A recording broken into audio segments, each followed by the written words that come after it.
Welcome to the Get Published podcast, sponsored by Brodie Consulting Group.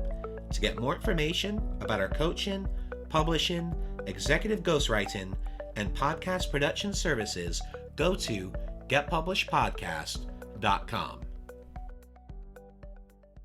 Hello, I am Paul Brodie, and thank you for joining us for another episode of the Get Published podcast, where we help authors get published with a proven system that works. And today, we're being joined by Amalia Moreno-Damgaard, author of Amalia's Guatemalan Kitchen Gourmet Cuisine with a Cultural Flair. I'm already getting hungry. Amalia, welcome to the show. Hi, Paul. Thank you so much for having me. Well, we are thrilled to have you. Are you ready to begin? I am. Thank you. Question number one. What is the one piece of advice that you would give to a first-time author who is currently writing their book? I would think that for me, what really worked is get a variety of mentors. Start with your publisher, talk to other successful authors, and also talk to marketing and PR executives. And then anyone else in your circle who is good at writing and or would be able to help you do a pre-edit of your book or give you pre-advice based on any knowledge that they may have. A variety of sources is very helpful from a variety of mentors. And what do you feel is the hardest parts about getting published? Well, to be an unknown, it's a big thing for some people, and I think that times have changed now. But when I tried to publish my first book, it was difficult in terms of there were not a lot of resources as there are today. So if people didn't know who you were, they did not give you the time of day.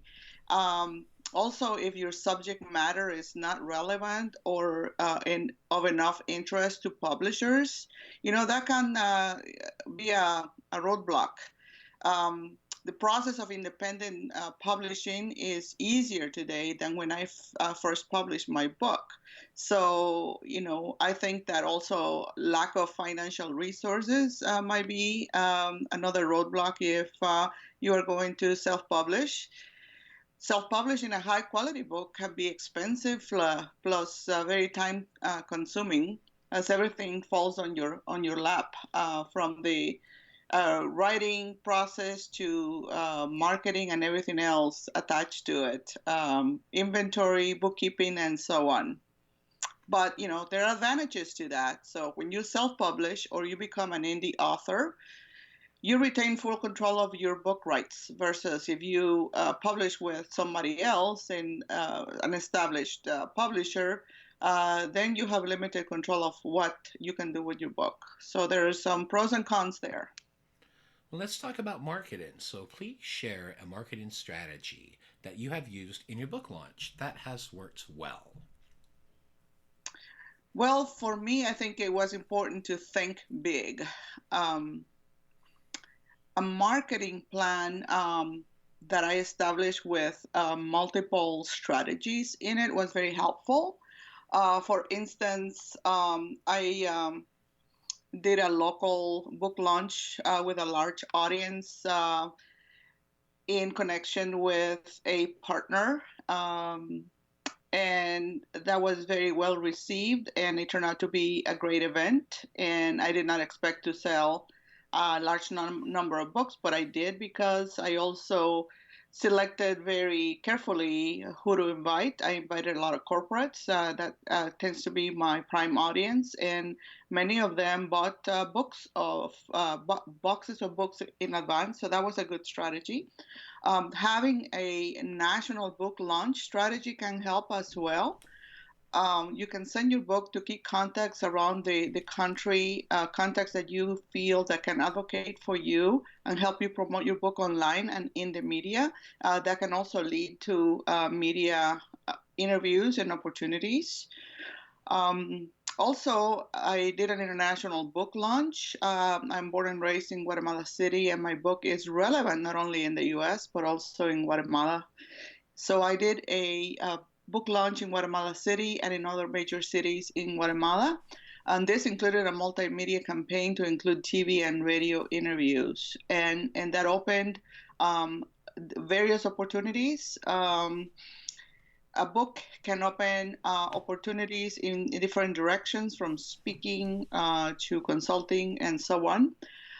Then I got my book into the major stores first of all, in my home state, and then I started writing to others in around the nation. And this is a process. It doesn't happen overnight.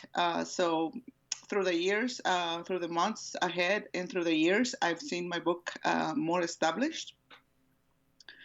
And I also included in the strategy asking for reviews on an ongoing basis, because not everyone that buys the book thinks of going to your author page and doing a review, but you have to be actively asking for them.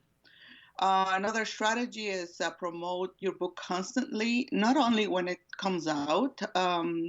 A book like mine doesn't go out of style. It's a cookbook with culture and recipes. And so cookbooks are seen oftentimes as timeless pieces. So I, up to now, still promote my book wherever I go.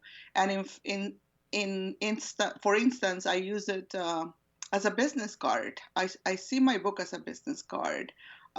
When people know that you're an author, it's an automatic recognition that you have created a valuable piece of work, and if it has great reviews, even more so. So, using the book as a business card can also help you with other segments of your business. For example, you can expand your consulting business. You're speaking. You can do more podcasting interviews like I am doing with you, or you can start your own, and you can do so much more. Excellent. One thing I wanted to ask is, you mentioned about doing an international launch. Now, were you doing this in person in Guatemala when you're doing your launch? Yes, so Nice. I contracted a PR company from the United States, and we worked together on a strategy on what I wanted to do in Guatemala City and other major cities in Guatemala. And then we had various conference calls and to establish the strategy. And then when it was ready to go, I flew down there and we executed it. And it worked out really well. And what type of in-person events were you doing in Guatemala? I did a variety of interviews, radio interviews with the major radio stations in Guatemala City.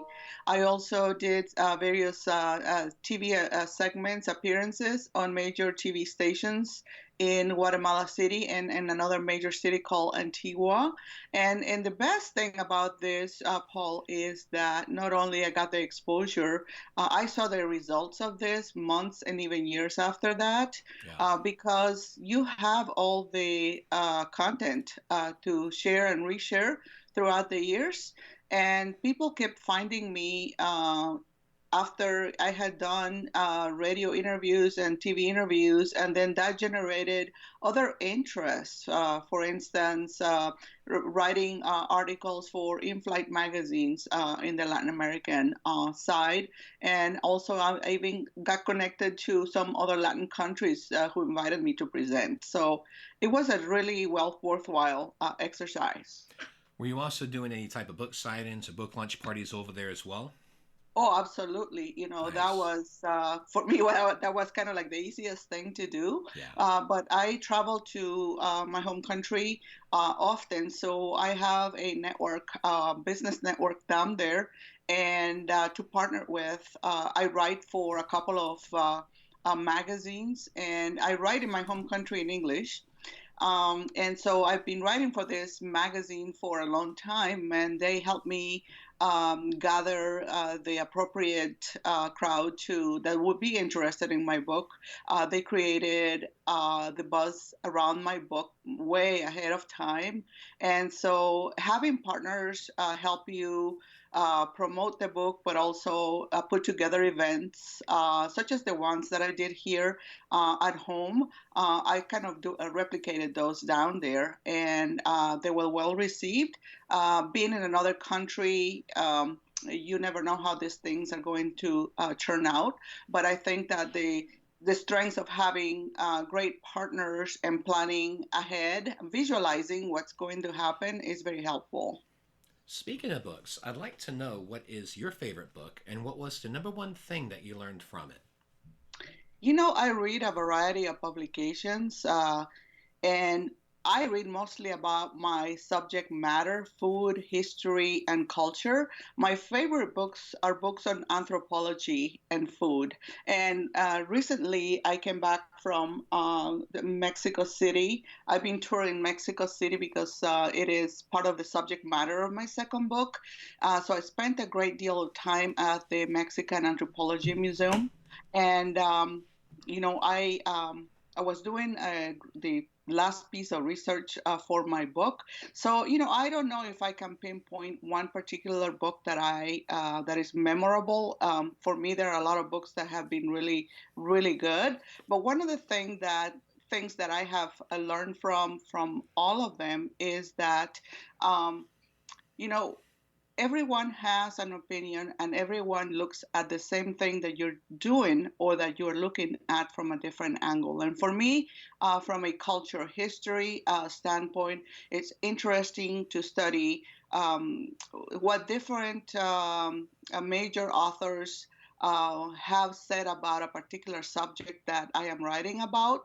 And also that, in history and culture, things can change because as archaeological studies are done, and that can change history. So for me, just studying different authors and different books, different works, is one thing that I have learned, and not just to go by one opinion, because there are many opinions out there that will help me form my own opinion. And for a final question, what is your favorite quote and why? Wow. I'll say always, and I've always said this, you never know. I say adopt an entrepreneurial mentality.